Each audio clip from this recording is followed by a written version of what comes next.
Olá pessoal, hoje eu vim aqui falar com vocês sobre o clássico Coração das Trevas de Joseph Conrad. Bom, talvez vocês não saibam que esse livro foi o que inspirou o filme Apocalipse Now. É um filme, não sei se todo mundo conhece, mas ele é um clássico do cinema, filme de 1979. Ficou bem conhecido, bem famoso, e ele foi inspirado no Coração das Trevas. Bom, e sobre o que fala Coração das Trevas? Ele foi publicado em 1902 e Joseph Conrad ele narra aqui a experiência que ele teve em uma embarcação britânica que fez uma expedição para o Congo para exploração de borracha e marfim. Aqui no livro ele não vai falar nada do país onde isso passa, mas todos sabem que ele fez essa viagem. Depois dessa viagem ele parou de fazer expedições pela brutalidade que foi essa experiência para ele na vida dele. E aí ele resolveu, através dessa experiência que ele teve nessa viagem, escrever esse livro. Aqui ele não vai falar que se passa no Congo, mas ele cita um trecho do livro que ele fala sobre o rio que se parece com uma serpente, que é a descrição de um rio, provavelmente por onde ele passou. O meu gato está destruindo o meu fio ali. E é a descrição, se você olhar numa foto, é a descrição do Rio do Congo. Bom, aqui você vai encontrar uma história dentro de uma história. Marlowe, que é o narrador que vai contar essa história, ele está num navio inglês, britânico, e eles estão esperando, ele fala, descreve onde eles estão, que eles estão parados num porto, né, que dá para ele ver o porto. Ele conta como está o dia, que está nublado, está tudo escuro, é um clima bem pesado, bem escuro. Ele se encontra ali sentado com o restante da tripulação. E como não tem nada para eles fazerem ainda, porque eles precisam esperar para ancorar, ele começa a contar a sua história sobre essa viagem que ele fez, uma das últimas viagens que ele fez antes dessa. E ele começa a contar experiências, coisas que ele viu e por que ele foi fazer essa viagem, né? E aí começa a narrativa dele, do que ele encontrou lá. Ele foi lá também com a missão de resgatar Kurtz, que é um comerciante de marfim e o comandante de um posto de troca na África, troca de mercadoria, né? E ele vai lá porque ele precisa resgatar o Kurtz, que ele está muito doente, aparentemente está à beira da loucura. Esse Kurtz, ele é muito amado pelas pessoas que conhecem ele tem uma fama, mesmo os que ainda não conhecem ele, que nunca viram ele, tem uma admiração e um apreço por aquela pessoa, por aquela imagem, mesmo sem conhecer, eles têm muito respeito por ele, pelo Kurtz. E mesmo os nativos daquela região, daquele lugar, gostam muito dele. E é no caminho para chegar até o Kurtz que o Marlowe vai vendo as coisas que estão acontecendo ali, as atrocidades, as matanças e a injustiça que está acontecendo por ali. E ele vai contando isso na narrativa dele até o final do livro, quando ele vai encontrar o Kurtz, já muito debilitado, e ele vai ver quem é aquela pessoa. Ele é uma pessoa forte, que fala muito bem, ele tem uma oratória muito bem, que cativa as pessoas. E o Marlowe vai encontrar o Kurtz e vai receber uma missão que o Marlowe vai ter que fazer para ele quando voltar para a Inglaterra, que eu não vou falar aqui porque é o final do livro. Vocês vão ter que ler para descobrir. Esse encontro é muito importante para a narrativa. Ele vai mostrar quem é o Kurtz ali e a impressão que o Marlowe teve desse homem, né? E eu vou falar um pouco também, agora que falei do enredo do livro, eu vou falar quem foi Joseph Conrad.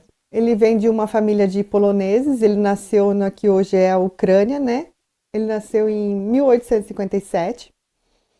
E o pai dele era um escritor, tradutor e um grande ativista político. E em 1794, a Polônia foi dividida entre Prússia, Áustria e Rússia. E o pai do Joseph, ele se envolveu em algumas revoltas ali, em umas disputas para que a Polônia não fosse dividida. Aí ele foi exilado, e por esse motivo a família dele foi exilado no norte de Moscou, e a mãe dele falece de tuberculose, e o pai dele morre poucos meses depois, deixando ele órfão aos 13 anos. E aí ele é entregue ao tio do lado materno, e aí o tio dele faz tudo para dar uma boa educação para ele, e aos 16 anos ele fala para o tio que ele quer ser marinheiro.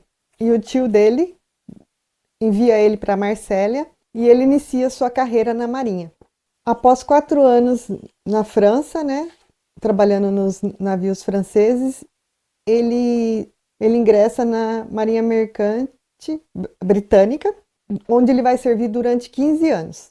E é aí que ele vai conhecer o Congo. Ele é mandado, né, para o Congo, que é dominado que faz parte agora da Bélgica. Ele é enviado para o Congo, belga.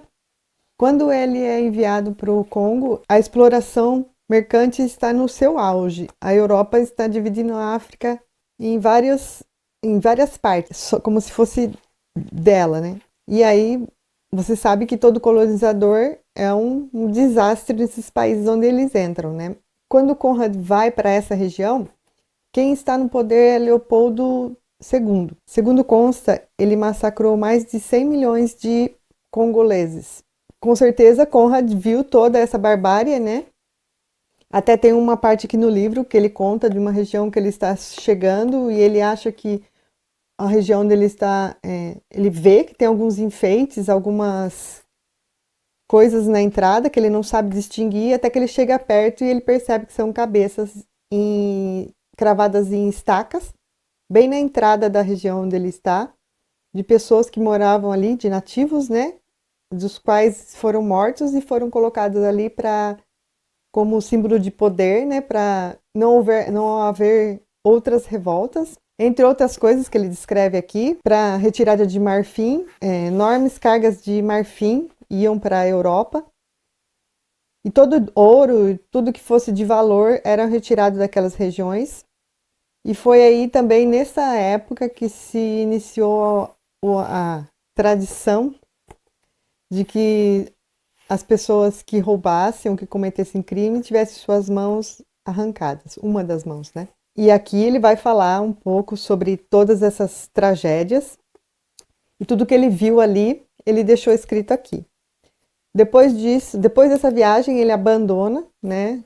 Depois de tudo que ele viu, ele abandona a carreira ele já é capitão nessa época, né? Ele já foi de marinheiro, ele foi subindo, lógico, durante 15 anos ele subiu de cargo, se tornou capitão de uma expedição, e depois que ele volta para a Inglaterra, ele decide que não vai mais viajar, começa a viver ali, aí ele começa a se dedicar à escrita. Ele lançou não só O Coração das Trevas, que é o mais famoso dele, mas ele tem outras obras também. E ele se dedica à carreira de escritor, ele se casa e ele volta para a Polônia. E justo quando ele volta para ver como estava ali, para ver a família, né, dele, se inicia a Primeira Guerra Mundial e ele tem que voltar.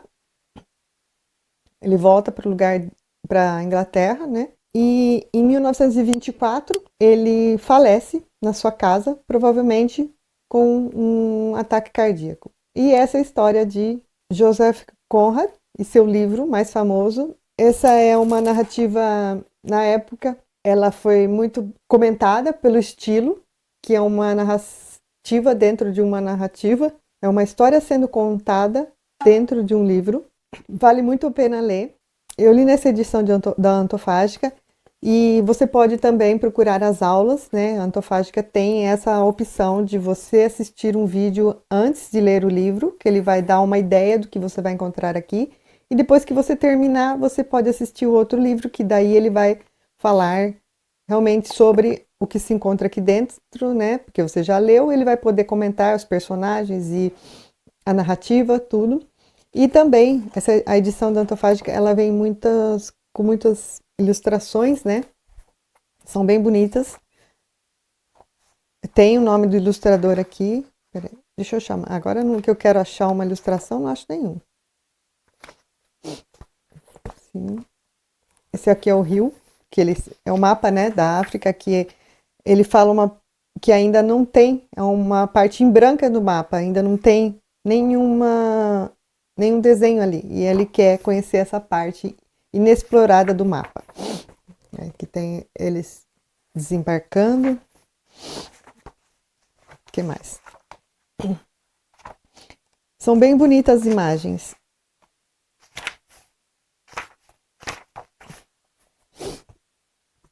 Vale muito a pena ler. É um livro bem rapidinho de ler.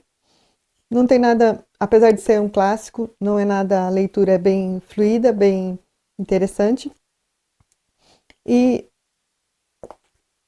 é uma parte da história que, para nós, né, a gente não sabe muito, mas que ele deixou bem registrada aqui a exploração que foi esse período. Espero que vocês tenham gostado, que vocês se interessem pelo livro, vale muito a pena ler. Não tem só essa edição. Aí eu ia falar quem foi o ilustrador, né? Mas eu esqueci. Peraí, o ilustrador. Deixa eu ver.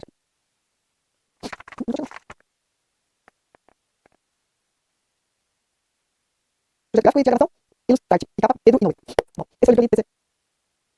Ah, tá aqui atrás. Ilustração, Cláudio Dantas. Tradução, José Rubens Siqueira. Bom, espero que vocês tenham gostado. Vou deixar o link aqui embaixo. Se você tiver interesse de comprar através do meu link, você estará ajudando o canal a crescer. Espero que você se interesse pelo livro. E se você deixar um like e se inscrever no canal, você também estará me ajudando a melhorar cada vez mais os conteúdos que eu trago por aqui. Bom, desde já deixo o meu agradecimento para todos vocês e até o próximo. Tchau!